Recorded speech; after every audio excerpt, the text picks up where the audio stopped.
All right, everybody, welcome back. We're going to get started. It's the 350 talk. We're in breakout room 1. Just make sure everyone's in the right place. I'm Houston Hopkins, taking over the MC duties for a little bit. Before the talk starts, just want to make sure we appreciate our sponsors here. The sponsor for this talk is Cato. They're a silver sponsor for us. We appreciate their return sponsorship. Cato Security is the provider of the first investigation and response automation platform focused on revolutionizing incident response for the hybrid world. Cato significantly reduces response times by automating the capture, processing, and analysis of data residing in the cloud, container, serverless, SaaS, and on-premise environments. Only Cato empowers security teams to add critical context to everyday security investigations on any system, anywhere, anytime, backed by Eurazeo, Blossom Capital, 10 Ventures. Cato Security has offices in the United States and the United Kingdom. For more information, please visit www.catosecurity.com, that's C-A-D-O, or follow them on Twitter, maybe X, depending on who you talk to, at Cato Security. All right, and to kick us off on this talk, we have Will Silverstone and Omar ElAhdan. And this is Thinking Outside of the Cloud, Preventing Cloud Compromise by Focusing on Premise. Thank you. Thanks, everyone. Okay. Awesome. All right. Yeah, so welcome, everyone. This is Thinking Outside of the Cloud, Preventing Cloud Compromise by Focusing on Premise. My name is Will Silverstone. And I'm Omar ElAhdan. We're both from Mandiant. Specifically, our team spends our time performing incident response remediation. So we're focused on containment and eradication of incidents and remediation and hardening across cloud and on-premise environments. I'll get into the quick agenda here. We'll break down the session into kind of 2 areas of focus that we've seen attackers take advantage of in compromising cloud environments. We'll talk through some incident response case studies and examples, and then we'll go through some general themes and recommendations and takeaways for kind of securing cloud environments. Quick disclaimer before going in, what we're talking about here doesn't represent any one organization. Details may have been changed, as applicable, things like that. So to get into it, what we've seen during incident response engagements and proactive assessments is that organizations can put into place the state-of-the-art security controls for protecting their cloud environments and blocking any attackers that are targeting them, detecting any anomalous activity. But there's these 2 categories of hybrid integrations that attackers are taking advantage of to bypass these controls and access cloud environments. And the 2 that we'll talk through here are the identity integrations, where we have human identities generally being sourced from an on-premise directory service like Active Directory and federated through an identity provider like Okta or OneLogin or Entra ID. And so if an attacker can compromise one of these 2 areas, they can use that to pivot into the cloud.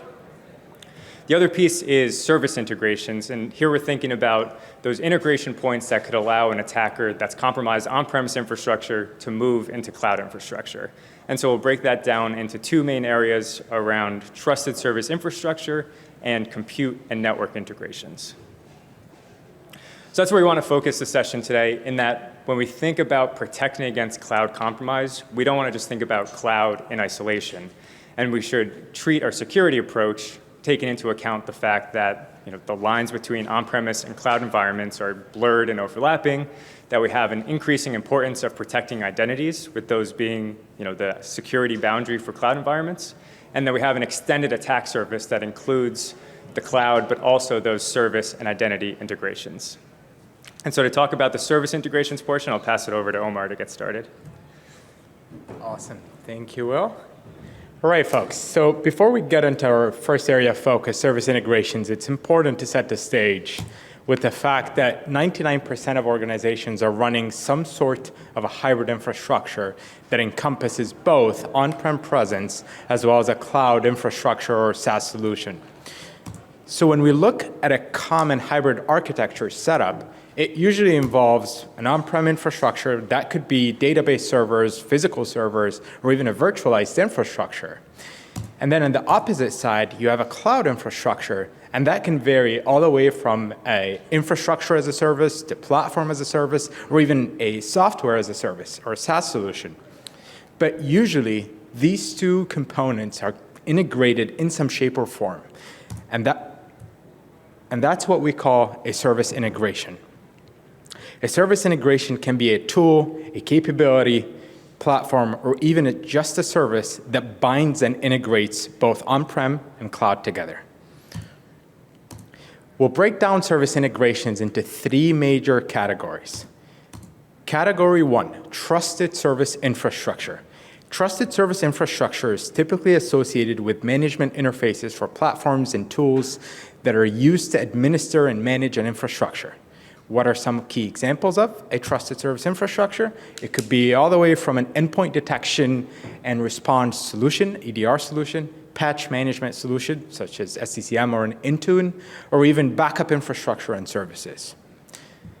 Second category is network integrations. In a context of cloud and on-prem, we could think of this as a site-to-site VPN that allow network propagation and connectivity between on-prem and the cloud. And a third bucket is compute integrations. And an example of this is where we have physical servers on-prem, we have virtual machines in the cloud, and they're both binded through the same identity domain. Common example is having a single Active Directory domain that binds the virtual machines in the cloud and servers on-prem. So what's the problem with service integrations holistically? The problem is that service integrations are usually and inherently trusted by administrators and organizations. They're used to provide some sort of a service or a function that we need for connectivity, for security, for many reasons. And because of that, we inherently trust those service integrations. And due to that inherent trust, we usually do not ingest the appropriate logs, don't build the right detections across these service integrations. And we also are unable to have a baseline that defines the normal versus abnormal activity across those service integrations. And from an administration perspective, we're not really applying our security stack, our security strategy across those service integrations.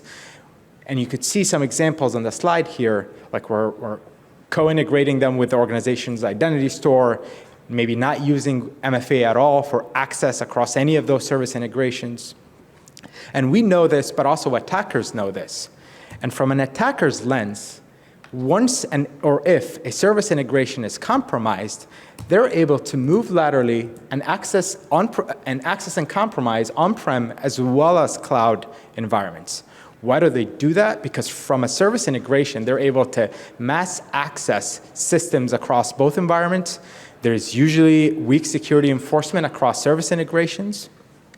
We'll walk through a quick case study where we'll see how an attacker was able to abuse a service integration for financial gain and to pretty much access and compromise a cloud environment. And in this case, we have an attacker that uses compromised credentials to access a repository. In that repository, the attacker was able to access code, architectural diagrams to really understand the lay of the land and understand how that organization has their hybrid infrastructure set up. As part of that compromise, they were able to get their hands on single-factor credentials that allowed access to an MDM platform. Once they were able to get to the MDM platform, they were able to deploy a shell script across an administrator's endpoint, stealing session keys from that administrator's endpoint. And once they were able to do so, they were able to replay those session keys to directly access the cloud environment. And from there, they were able to access a specific service across that cloud provider to retrieve additional configuration data that includes passwords and secrets and credentials. And from there, they were able to decrypt specific data set that allowed them to transfer a huge amount of cryptocurrency money to their own attacker-controlled wallet. So what are some of the key takeaways from this case study, from what we've talked about when it comes to service integrations? One, from an identity perspective, using local accounts where we're not using our organization's identity store to manage and administer those service integrations. Also enforcing strong phishing-resistant multi-factor authentication across those service integrations, such as FIDO2 security keys. From a network perspective, restricting access to specific and whitelisted networks. No one from anywhere should be able to directly access your EDR patch management console. They should only be doing so from a trusted management network. But also building the appropriate runbooks so administrators know what to do and how to react when quick segmentation and isolation is necessary between cloud environments. And lastly, from a logging and monitoring perspective, integrating service integrations as part of our overall security program so we're able to ingest the appropriate logs, build the appropriate detections, and more importantly, building a baseline to identify abnormal from normal activity. And with that, I'll hand it over to Will to walk us through our second area of focus, identity integrations. All right, awesome. Thanks, Omar. So as we go through kind of the identity integrations portion, I want to talk through kind of a common identity architecture for accessing cloud environments. And so specifically, we generally see an on-premise directory service, something like Active Directory. Those identities would then synced to some sort of identity provider like Entra ID or Okta or OneLogin. And then from there, we would have single sign-on to the cloud infrastructure, cloud console, or API keys. And so in that architecture, as a cloud administrator, there's the different authentication components that I would need to provide to access the cloud environment, right? I have my Active Directory credentials, my username and password. I have my MFA method that's traditionally enrolled with the identity provider. And then after that authentication, I'm provided session keys by the identity provider or session keys from the cloud provider that give permissions to specific cloud infrastructure. And so with that background, on the next two slides, we'll go through kind of the threats to each of these components from the perspective of the on-premise directory service as well as the federated identity provider. So we'll break this one down into kind of three main categories of threats that an attacker can use to the on-premise directory service that we commonly see allowing them to move into cloud environments.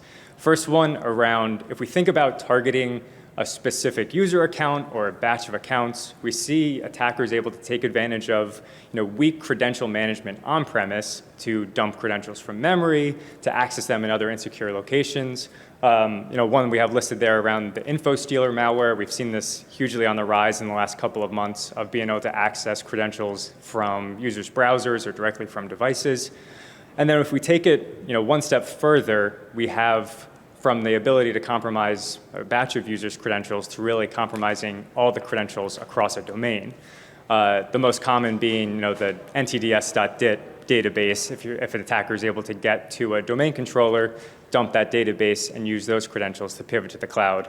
And we'll talk through an incident response example coming up with that one.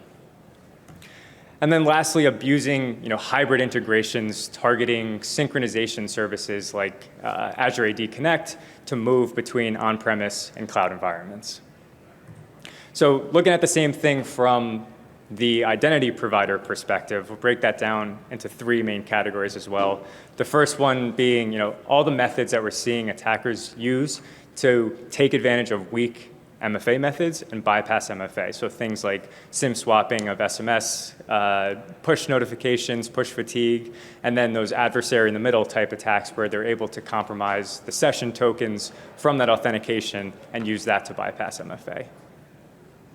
Second one about abusing password reset processes, which are often either a self-service password reset portal that's internet accessible that an attacker is able to bypass weak authentication methods to reset a user's password, or via the help desk where we've seen a lot of social engineering type to reset users' passwords here. And then lastly, we have the third-party integrations where very often we see third parties that have over-permissive access within an organization's cloud infrastructure. And so if that third party is compromised, the attacker has a clear path into the victim's cloud infrastructure. So similarly, we'll go through a quick incident response case study of how an attacker can move from that on-premise compromise into the cloud environment. In this case, we had an attacker who was able to use stolen credentials from a dark web to access the organization's VPN. From there, they installed remote access tools to maintain persistence. And on the network, able to move laterally to a domain controller. And so the on-premise compromise portion of this is being able to dump that Active Directory database, that ntds.dit, that contains the hash credentials for all the users in that Active Directory domain. And what they're able to do here was specifically target specific cloud administrator accounts, crack the passwords over a period of time for those specific accounts. And because they're coming from the VPN, from a trusted location, MFA was not enforced to allow them to then log into the identity provider and from there, single sign-on access the cloud infrastructure. And so this kind of shows that complete picture of the organization had a lot of these cloud security controls put in place, but because of the on-premise Active Directory compromise, it allowed the attacker to log in directly using administrative credentials into the cloud infrastructure. So we'll go into a couple of takeaway slides for kind of protecting those identity integrations. First, focusing on reducing the impact of stolen credentials, primarily against those threats against that on-premise directory service like Active Directory, where the highest level of risk would be stolen credentials with no MFA enforced, no context validation conducted, and then we move down the rows on this chart by adding additional components that would reduce the impact of stolen credentials, like putting in place stronger MFA methods like phishing-resistant MFA. And then lastly, that multi-context criteria where we're enforcing that all authentication needs to come from trusted networks, trusted devices, and have strong MFA enforced so that if credentials are compromised, there's very limited use of what an attacker can do with them. And then we'll wrap this session up with kind of 3 key areas for protecting cloud identities from on-premise compromise.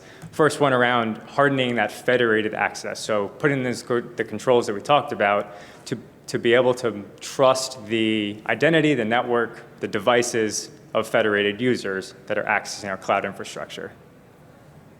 The second one around isolating privileged cloud accounts. So if we think about that incident response case study where an attacker is able to move from an on-premise account to a cloud account, putting controls in place to really limit the ability for an attacker to make that jump from on-premise to cloud. So using dedicated administrative accounts and not synchronizing those from the cloud environment or from the on-premise environment to the cloud environment and making sure those are cloud-only administrative accounts.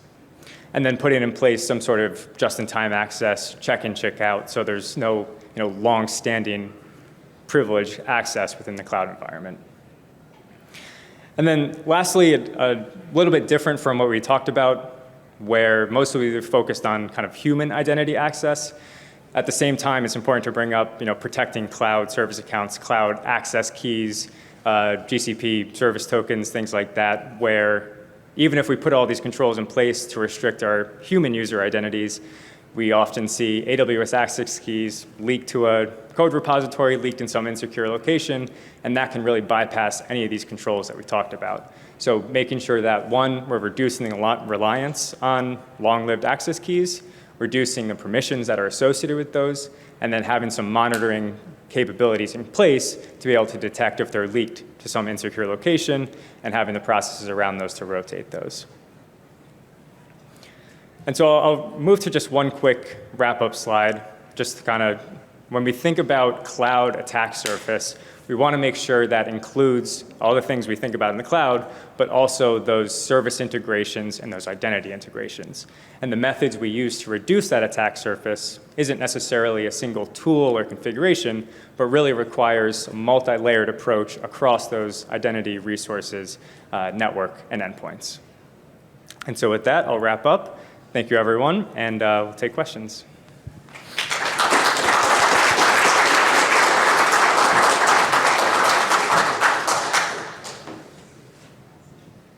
Anyone have questions in the room? Hopefully. All right, we got a taker. How do you deal with organizations that pivoted their authentication, for example, from local AD to full cloud AD? Like one of their recommendations was to separate the local privilege account from cloud privilege account. At that point, that's one security control that you lost. Yeah, so are you referring to specifically deploying AD in the cloud or one of the cloud-managed ADs? Because I think that's cloud managed AD.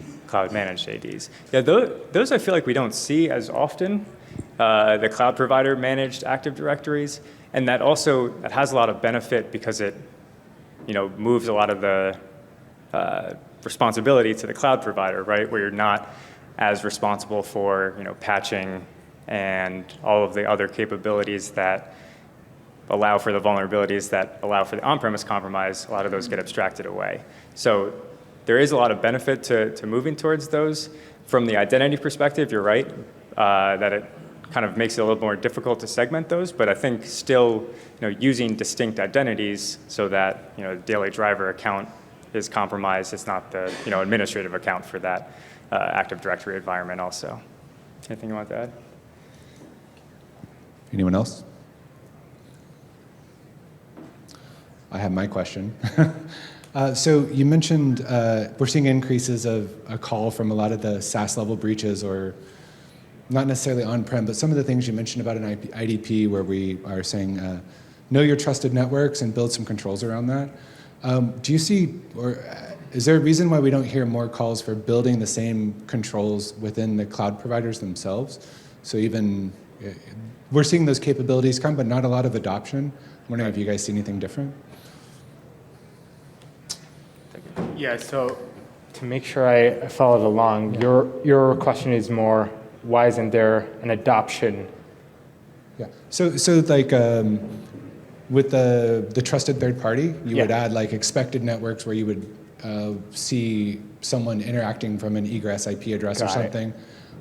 But people could also build that into the cloud provider access themselves. So if the token was stolen, I'm just wondering if you see like incidents of that. So pretty much across all major cloud service providers, they have native capability that provides that kind of security or offering. But then also the other thing is that you could do a lot of these restrictions using manual and specific configurations across the cloud service providers, right? So let's say hypothetically you have some sort of a trusted service infrastructure tool or capability that's installed on your virtual machine on the cloud, right? You can restrict access to that management plane using security groups and network groups across any of the cloud service provider without really having to rely on the cloud service provider to come up with a native capability that would do that for you. Interesting. Okay. I don't know if there's anything you'd like to add. Yeah, I guess the other piece is I guess what we very often see is, you can put those kind of restrictions in within the cloud provider, like within AWS, but if your cloud administrator that has administrator access permissions, if that account is compromised from the identity provider perspective or from Active Directory, they can just log in and negate anything that you just put into place. So that's kind of the component that we see very often is you put all these fancy things into AWS, but an administrative account that gets compromised can kind of basically bypass all of those. It's about depth, right? Any other questions?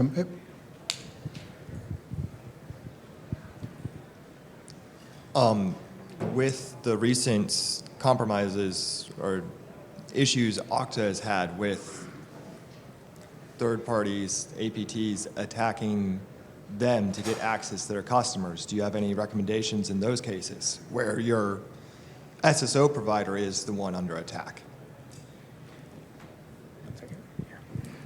So speaking generally, right, generally speaking, the whole concept of service integrations and kind of what we talked through, one of the main points that we tried walking through today is that if you have the appropriate detections, eventually you're going to be able to build a baseline. And only with that baseline, you're going to be able to detect the abnormal activity, separate that from the normal activity. And that would be the use case that I'd apply across any provider and not just identity providers.